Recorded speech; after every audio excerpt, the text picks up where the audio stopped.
So, Like, let's see, I think my first slide is just a reminder about the final paper, which we saw last time. But, you know, there was something I did want to mention about this latex-wise. There's potentially you're going to want to put diagrams, figures into your thing, and there's a package that you'll need to add in called GraphicX. So I'll put in the preamble.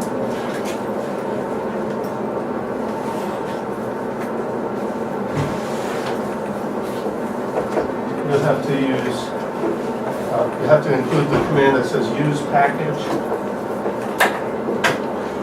Okay,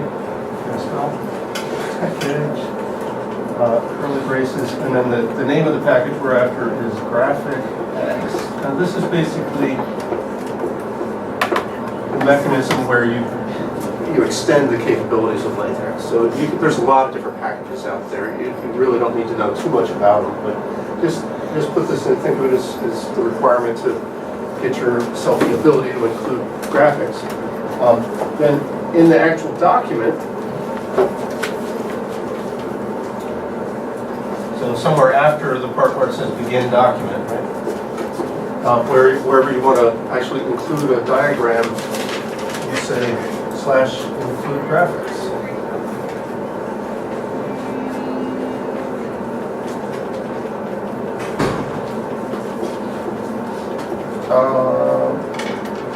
My brain is freezing right now. I can't remember whether it's include graphic or it's pluralized. For some reason I think it's plural. Well, if it doesn't work with the S, we'll remove the S. Yeah, try it both ways. That's the thing. And then the file name of wherever your graphic is in. So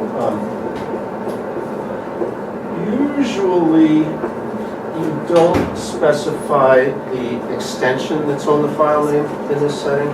So, you know, the typical kinds of things you're going to have will be PNG images or JPEG images if you've got from a camera, or PDFs.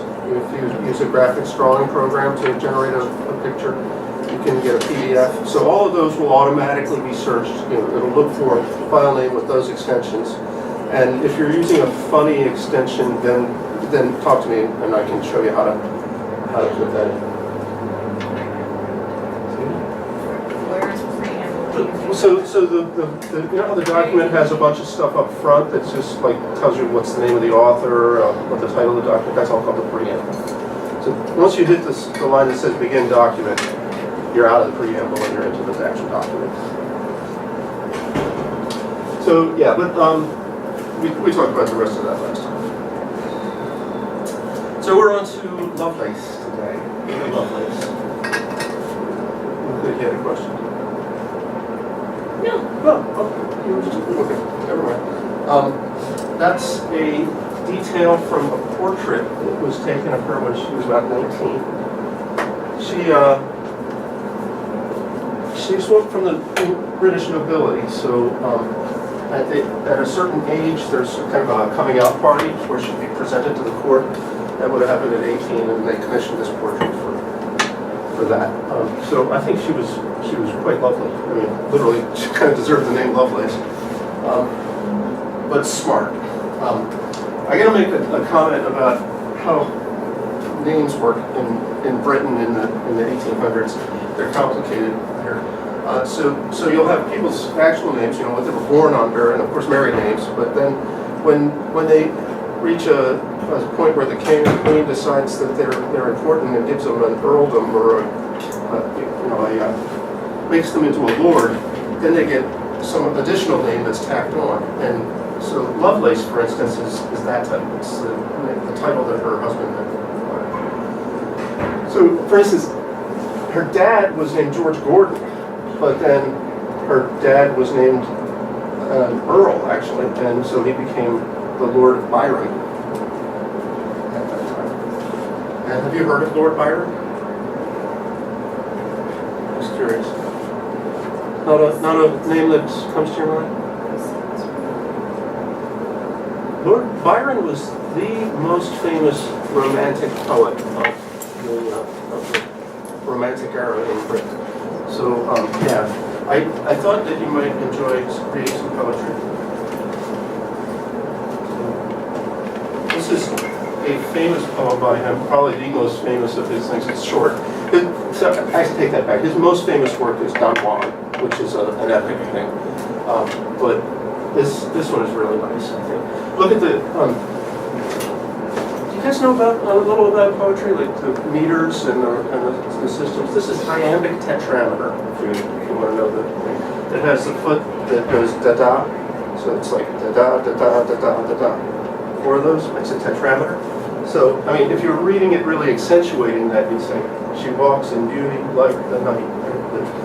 That's really not a good way to read it, because it'll sound ridiculous if you emphasize that meter. There's 2 stories about how this poem was inspired, and it really is a nice piece of work, I have to say. He does a beautiful job. But one is that he met a cousin, or perhaps it was the wife of a cousin, and just was flabbergasted about how beautiful this woman was, and so she immediately inspired a poem. The other story is a little darker, that he kind of fell in love with a half-sister of his, and that she was the inspiration for the poem, so we don't really know which.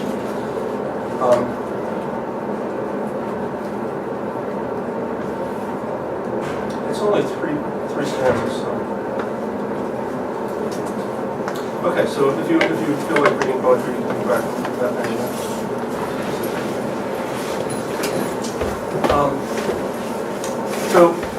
As a, I think she was about 21, she married somebody whose name was King, which is confusing because she also had a tutor in mathematics whose name was King. So there's times when you don't know which one they're talking about.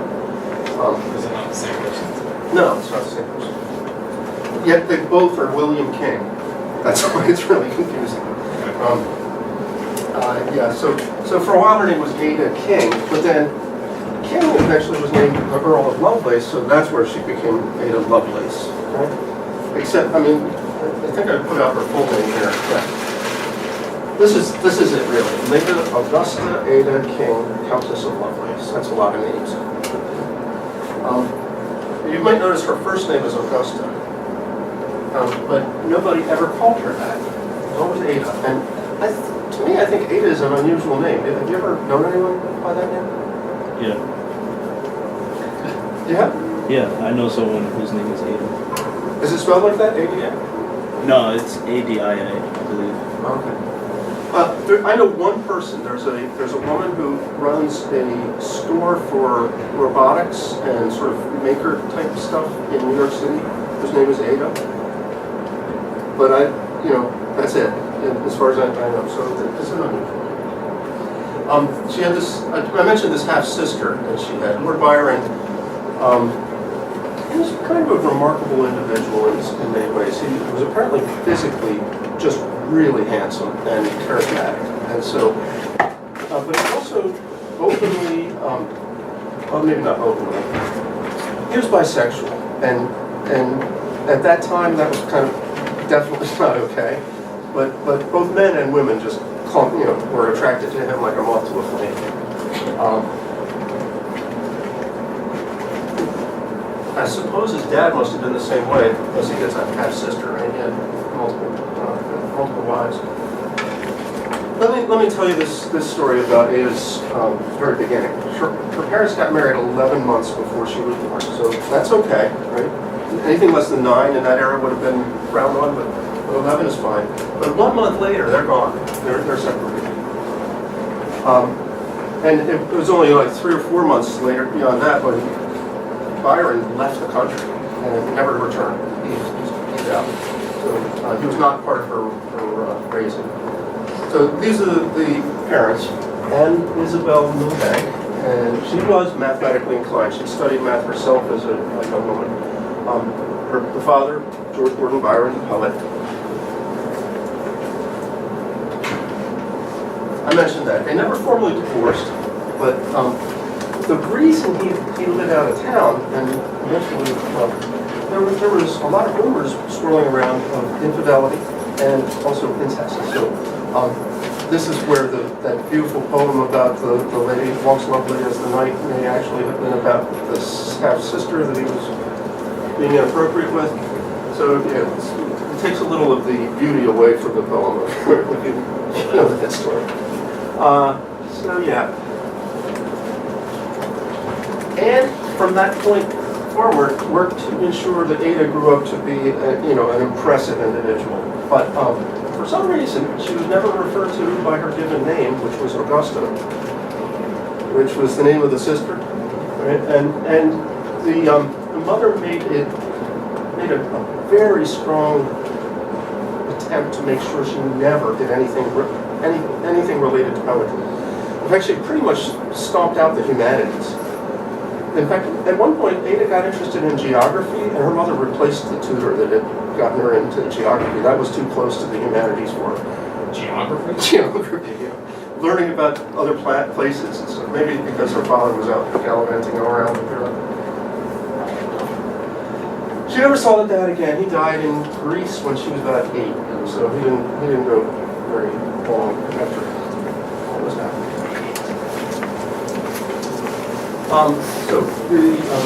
This is probably the turning point. She had begun to study mathematics in a serious way by the age of 18.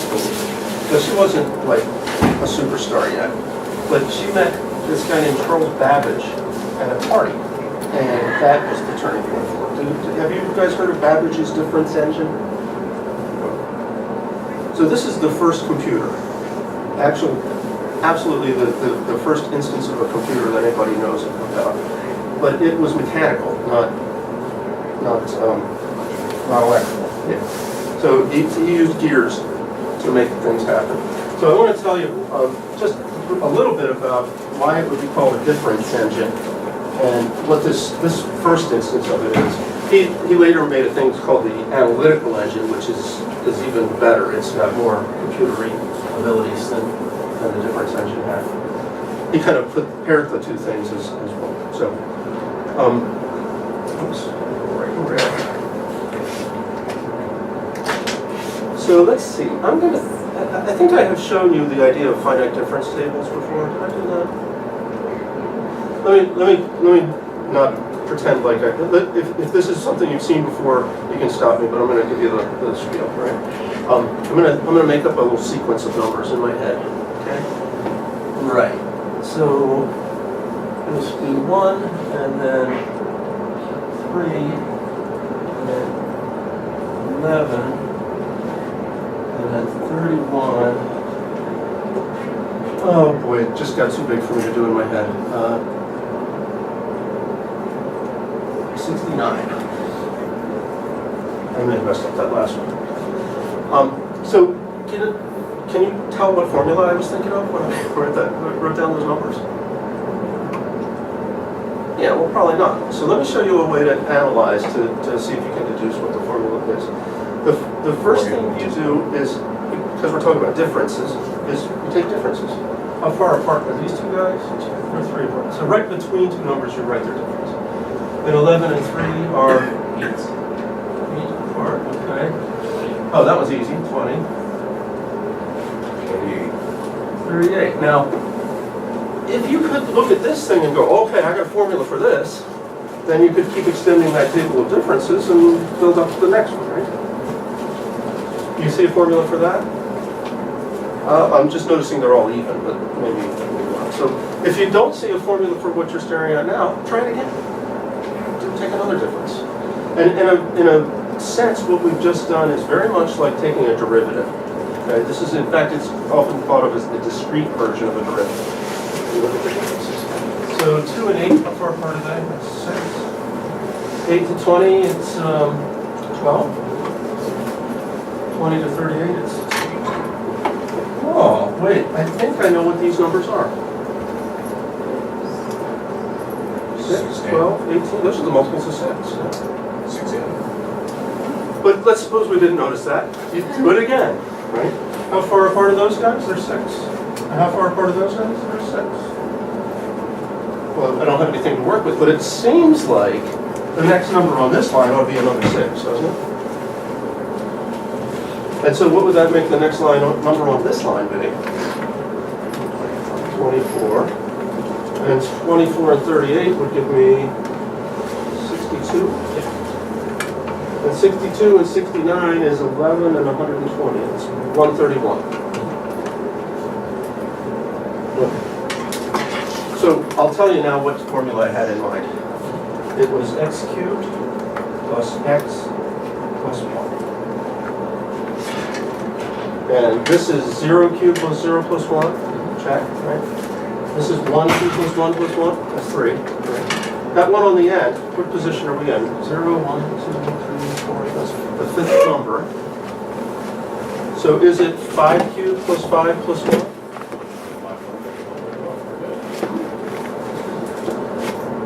25 plus 5 plus 1. So what the difference engine was about was printing out the values of a sequence. Any sequence at all that you were interested in, you could print it out. And what you needed to do is sort of program this machine was tell it these numbers that have appeared on the back, that have appeared on the diagonal back of the table. In fact, that's called the back diagonal of the table. So if you told me the numbers 1, 2, 6, and 6, I could have generated that whole table, and including, in the end, the sequence of numbers at the top. So what you did is you set these values up on gears. Okay?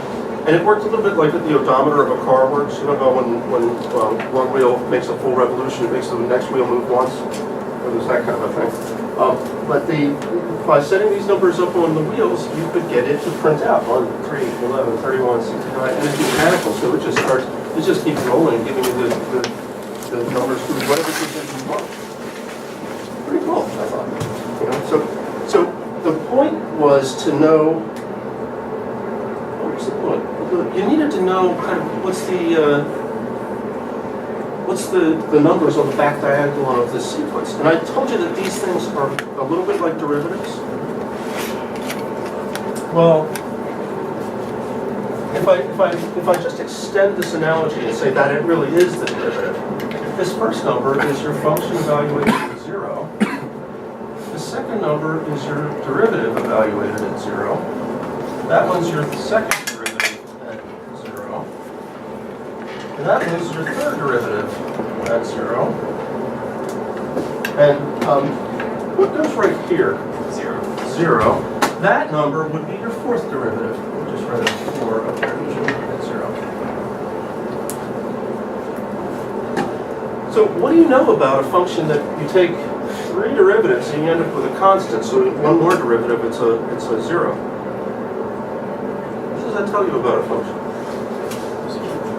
It's a cube, right? It had to be a polynomial. If you have a start with a polynomial and you begin taking derivatives, and it comes down to a constant after k derivatives, it's a k degree polynomial. Right? So that allows you to do a fairly nice piece of analysis here. This isn't exactly the derivative, but it's close enough that you can compute this value from knowing the derivative. And if I know, I hope you're seeing the analogy with Taylor series at this point. If you know the function's value and its derivative and its second derivative and its third derivative at some point, you can expand a Taylor series, and that gives you the whole thing. That's really what the difference engine was doing. 5 cubed. Yeah, I said the formula. So I was just, when I started this, I briefly made up a formula in my head that I thought I could compute well. But when we got to 5, I couldn't do it in my head. In fact, when we got to 4, I couldn't quite do it. But I was writing those numbers up there. Then we did this analysis, and then I told you what the formula was, and then we were able to continue the table. In fact, in the same manner that the difference engine would have continued the table, right? So that's kind of fun. I like the way this thing works. And the point was, if you knew the Taylor series of any function, you would be able to program the difference engine to compute out the values of that function and print them into a table. So the point of the thing, for instance, logarithms, back in that time, the only way to deal with logarithms was for people to compute them by hand for individual values that were maybe a tenth apart, and write them into a book, and then share your book with somebody else. And everybody invariably made errors, right? so that if you happen to use one of the error values in your computation of logarithms, you very confidently had the wrong answer. The difference engine made it mechanical. The machine's not going to make an error. It's just going to print out the values of the logarithms perfectly. It was good. Trigonometry, same thing. They didn't used to have calculators or really even very good slide rules. So if they wanted to do trig calculations, most of the time you look the trig functions up in a table. A table that was made by human beings that invariably had errors in it, and so the difference engine fixed that. It was kind of a cool invention. Okay, so that's the difference engine. She meets the inventor, who was kind of always going around looking for patrons, people that would help him, because this was precision machine work. Right? This was expensive stuff to make in the 1800s. And we could probably, there are people who have tried to recreate the difference engine today with modern tools. It's a piece of cake. But if you try it with the handmade gears and things like that they had in this time, it's not a piece of cake. You can never make it work, actually. So he made it work, so that's kind of interesting. This is what Babbage said about her. Now, mostly he's praising his own invention, I think, but he was impressed that this 18-year-old girl could see the point of the thing he was working on and appreciate it. But then, okay, so life intervened. She got married to that guy named William King. In rapid succession, she had children, none of whom got the name Augusta. Not kidding. Byron, named after the father, I suppose. Annabella. And then Ralph Gordon. Gordon also named after the father. So there was, I think she missed her dad. Or missed that she never had. But once she got through with providing William King with inheritors, she began to go back to mathematics and studied with Augustus de Morgan. So that's a big shot in England at the time. Probably the most eminent mathematician in England at that time. De Morgan's Law? De Morgan's Law, very good. Yeah. So does everybody know De Morgan's Law? There's two versions of it. If you're talking about sets, it's things like the intersection of two sets complemented is actually you complement them, but think the union. That's the intersection version. There's a union version as well. What it says is that complementation works kind of in a different way than you expect. Usually if you see an operation applied to another operation, you expect it to distribute.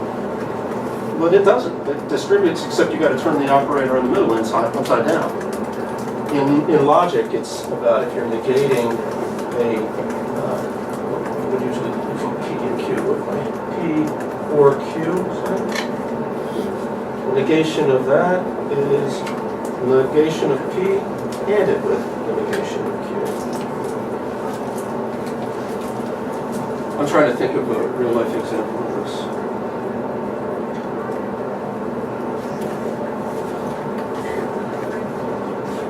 Suppose I say it's sunny or it's windy. It's sunny or it's windy. Actually, it looks like it is sunny, so that would be true. Right? But if somebody wanted to say, no, you're wrong, that is, negate the idea that it's sunny or it's windy, what would they have to say? It's not sunny. It's not sunny, and so that's the Morgan's Law is pretty natural to us now. It wasn't then. He was actually highly praised for realizing this little truth about how negations and complementations work. And I hope you realize that sets and logic are kind of mirror images of one another in a way. They're very, very closely related. Question? No, just wouldn't it be it's neither sunny nor windy if you say? That's neither nor, which means it's not sunny and it's not windy. Yeah, that's right. That's neither nor is the linguistic expression of De Morgan's Law, actually. So in effect, common people understood De Morgan's Law well before mathematicians did, because people didn't have to think that hard about it. Anyway, I think I give you a picture of De Morgan, who's an interesting looking individual. Yeah, that's what I'm thinking. Yeah, cute? Did somebody say cute? He's cute. I'm cute. Yeah, that's bad. He's He's a tough-looking character, and anyway, so what happened with Ada was tragic in a lot of ways. She really hooked into the difference engine and then the analytical engine, seeing the potential for doing mechanized computation. And so this is Babbage actually writing again, but after she was dead. So this man in France named Menabrea had written a book that you can almost read the French title, I think, as if it was in English. Notions sur la machine analytique de Charles Babbage. So notions is thoughts. Right? It's a different version of thoughts. Usually they say pensées in French, but yeah. Sur la is over the or on the, and machine analytic is pretty clear. So thoughts about the analytic machine of Charles Babbage. So he'd written this brief memoir, and the lady Lovelace had mentioned to Babbage that she'd translated it. She was still interested in it. She was educated, erudite woman, so she translated the French into English. And he asked her, why hadn't she written it herself? Right? Why hadn't she decided to write something herself? So Lady Lovelace just very modestly replied, it hadn't occurred to her. So then he suggests that she should add some notes to Menabrea's report. And she immediately jumped on that, and then she wrote the book that they will, throughout the rest of this, which is called The Notes. I don't have the exact title. Everyone just refers to it as Notes, so I'm going to go with that. This is him still talking. They discussed various illustrations, but she made all the choices. They used the difference engine and made examples of how you code it I keep saying difference engine, that's not quite right. This is now the analytical engine, which has more to it than just the finite difference abilities. He volunteered to work out on a problem that was to produce the Bernoulli numbers. Now, we've talked about the Bernoullis, but I didn't tell you what Bernoulli numbers are. They're hard. They're interesting. They're not just whole numbers. They're rational. I think he was trying to give her an easy, a way out of one of the more challenging issues. Right? So he did that for her, and then he sends it on to her. It comes back marked up because he made errors, and she caught them. So that's pretty interesting. In fact, he says that she detected a grave mistake that he made. So, and then these notes about Menabrea's notions paper actually go about 3 times as long as the original guy. So she put a lot of extra stuff in there. This was a really important book, actually. If you take the two things together, Menabrea's work and the notes, so for those who are capable of understanding the reasoning, it's a complete demonstration that the whole of the developments and operations of analysis are now capable of being executed by machinery.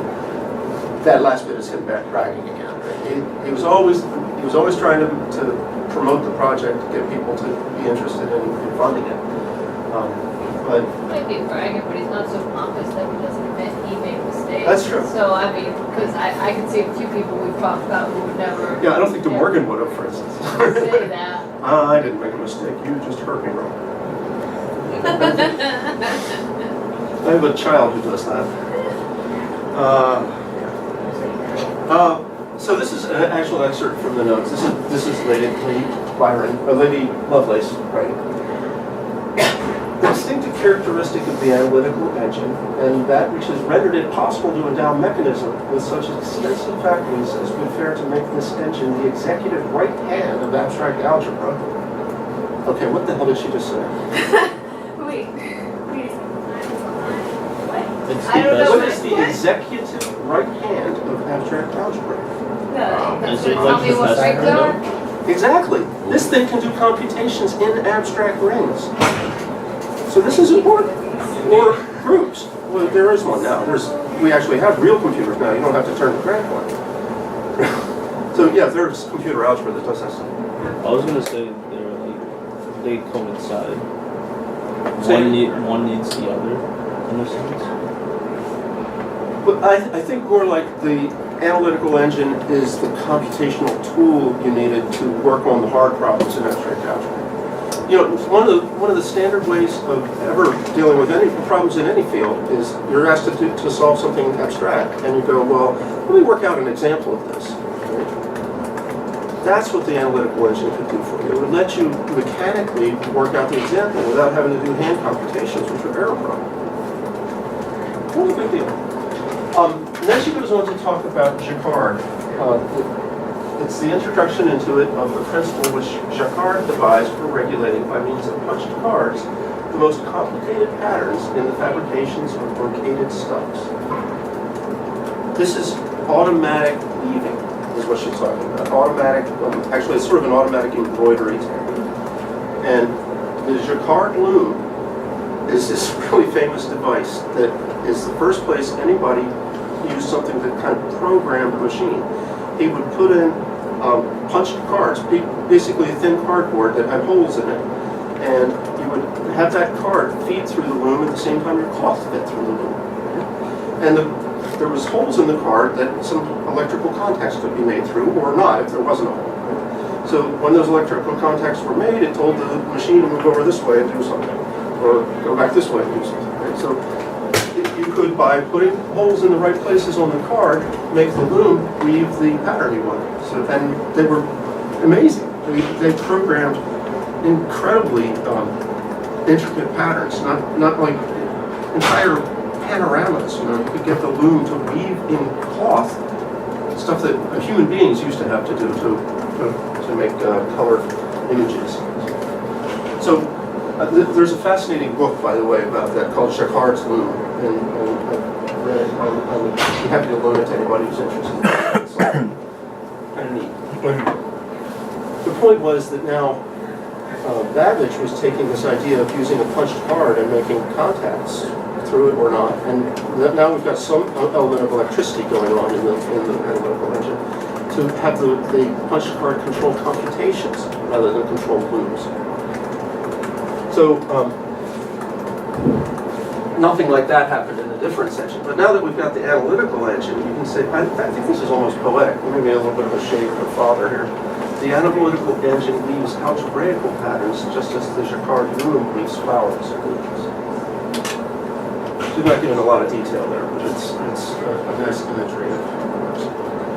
Okay, so but then things didn't go well from there. I think she's still at this era, getting close to 1850, she's still in a society that's pretty male-dominated, and particularly in math, not friendly to the female influence there. And she didn't have a lot of people that wanted to work with her on this stuff, but she herself was quite amazing. She ends up kind of depressed, I imagine. She ends up kind of sleeping around a lot in order to kind of get past the depressions. This is from the History of Math archive. They call it she flirted, but you know, I think it was a little more than flirtation. Her husband made sure that over 100 of her letters were destroyed. So there was probably hints of scandal in there that as a British girl he had to avoid. There's also a problem with overindulgence in wines, and apparently it got to the point where she would not have wine with her meal, she'd have wine for her meal. So that's that. At one point she considered a scientific study of the effects of opium and wine together, you know, gained from her personal experience. Yeah, I'm like, okay, she had issues, but she also liked to gamble, and by the time she died, she owed 2,000 pounds of gambling debt. Oh. Now that's... How much is that in like back money? Yeah, so you gotta know a pound is what, about $2 now. Right, the British still have their own money, so that's $4,000. Not a huge amount to British royalty. But back then, a pound meant a pound of silver. How much do you think a pound of silver is worth? I'm talking a big hunk of silver, right? It's a ton of silver. well, not a ton. Literally a ton. Oh, that is 2,000 pounds. Yeah, a ton of silver. I'm thinking that's on the order of $1 million today. I mean, you know, you can't really. This is apples and oranges. You really can't compare money from then to money from now, because like now, I can go out and spend what $1,000 and get myself an iPhone, the best iPhone, you know. And my iPhone would have the computational capacity of probably about 1 million of those analytical engines, right? Maybe more, I don't know. So, you know, money can't buy a really good computer when you're in 1850, but we've got that now. So, I mean, our money, in a way, our money is worth more than their money is. We got better stuff.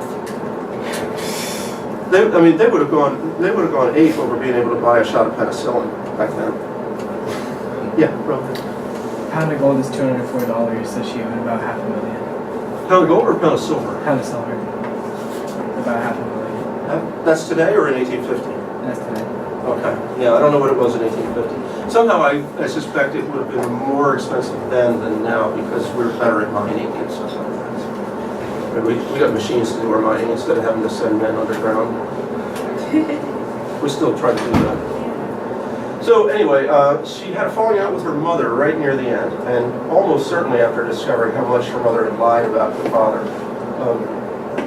Lady Byron had tried all her life to make sure her daughter was as different from Lord Byron as possible. And eventually, Ada discovered the extent of her mother's manipulation. I think the mother was really hurt by the way she was treated by her husband. And so, you know, she overreacted maybe. I don't know. Do we all take things out on our kids? She was only 37 when she died of cancer. And she had had health issues throughout her life, so this may have been something that was brewing for kind of a long time. I believe it was uterine cancer, but it's not really clear on the record what it was. But only 37 years old. So that engine, the analytical engine, is definitely considered the first general purpose computer. It was mechanical. Well, it had electrical parts, but among other things in the notes, we find the first time when somebody wrote instructions to tell a computer what to do. That's her programmer. So she's credited as being the first ever computer programmer. So there's a computer language called Ada now. I just gave away the Ada is the name of this high-level computer programming language that was originally commissioned by the Department of Defense. In the late 70s, at this point we have a lot of computers in the world. If somebody saw Hidden Figures, remember them wheeling in the big machines from NASA? That's the kind of computers we're talking about. You know, filing cabinet sized things or bigger than that. They were often ridiculous to program, and each one had its own special language involved with it. So they, at this point in the late 70s, there were about 450 different languages that were being used on various computers in a variety of programs within the Department of Defense. So they said, we just got to make this craziness go away, and they commissioned some computer scientists to make a new language that would sort of encompass everything that the other had done. And it was called Ada. So that's it for my place today. I did promise you a little worksheet to do, so I've got enough time to get started on this, but take them home and finish. And then we'll have a little quiz on this material, which is Hamilton and Eulerian cycles and paths. So let me just pass around the 2 we got 4 here.